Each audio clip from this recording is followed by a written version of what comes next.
Hi, we are here in the Wadi Rum Desert, and you are probably wondering what I'm doing wearing this traditional headpiece on top of my head for.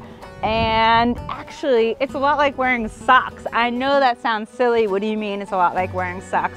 Well, I grew up knowing a lot about Sikhism or different things where the turbans had a religious symbol. So bad Emily, I made assumptions that the turbans that we see here had to do with a religious meaning or something else, but it is not. It is simply a form of function, much like wearing socks.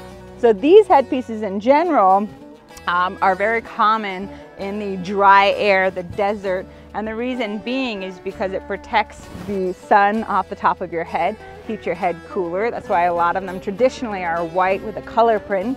And then on top of it keeps the sun off the back of your neck. But the most important part is if it's getting very windy or if there's sun, I don't have it on quite 100% right now because I did this quick just to make this video. But basically I wrap it here and I tuck it in, and it protects my nose and my mouth for breathing when I'm in this sandy place. So right now we're in the Wadi Rum Desert. It's very sandy, and without this, the camel riding and the 4x4 tour would have been miserable. So lesson learned for the Troutman family here, that these do not have a religious symbol or meaning to them. They're simply a form of function, much like wearing socks.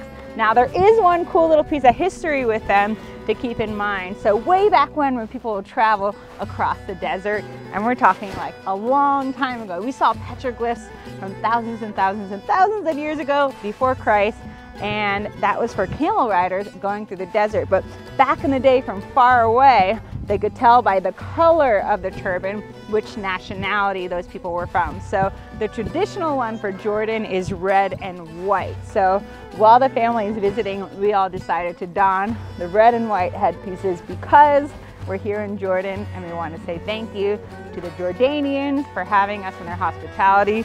And thank you for educating us on these wonderful pieces of clothing and their purpose here in the Wadi Rum Desert. So next time you're in a desert, be sure to check them out, and I'll do a quick little walkthrough on how to put them on.